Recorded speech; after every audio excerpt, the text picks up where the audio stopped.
Developing news, the owners of a downtown Charleston property where 10 people were shot during a party have been called to court. A court summons for public nuisance was issued by Charleston police for people who own the property on America and South Streets. If found guilty, they could face up to 30 days in jail and a big fine.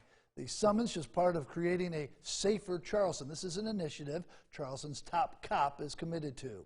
News 2's Riley Benson joins us live in studio. And Riley, you spoke to the chief, Luther Reynolds, about his plans for the city. Yeah, Brendan, curbing Charleston's gun violence is an issue Police Chief Luther Reynolds is highly passionate about. From Monday night's mass shooting, sending 10 people to the hospital, to crying mothers who've lost their children to gun violence, Chief Reynolds says it's time to put a stop to the gun violence. A frantic scene on Charleston's east side, something Chief Luther Reynolds says needs to be driven out. We have to do better in terms of shutting down some of these parties. We need to figure this out and have better outcomes. Days later, Chief Reynolds says that block party should have been shut down before turning violent.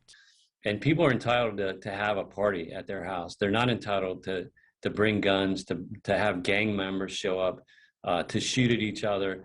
To deal drugs. The owners of the vacant lot where the party was hosted issued court summons for public nuisance, and future activity on the land is now banned. Chief Reynolds says those are just some of the ways he's working to root out the violence. Can we do better in terms of responsibilities? Absolutely. Can we do better in terms of reducing the gun violence, reducing the deaths? Absolutely. Chief Reynolds is in California right now meeting with law enforcement leaders from around the country. He says mass shootings like those in Buffalo and Uvalde are shedding light on the issue, making it critical to look at options to reduce gun violence. He believes a hate crime law should be a priority. I believe it's critical. Number two, I do believe that red flag laws work. I think they're very effective.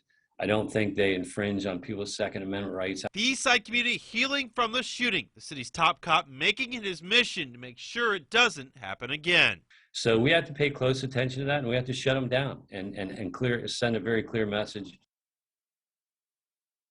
Now, as far as those charges for the property owners, if convicted in court, they could face 30 days in jail or a $1,888 fine, or both, as a result of the party and shooting. For now, live in studio, Riley Benson, Count on 2.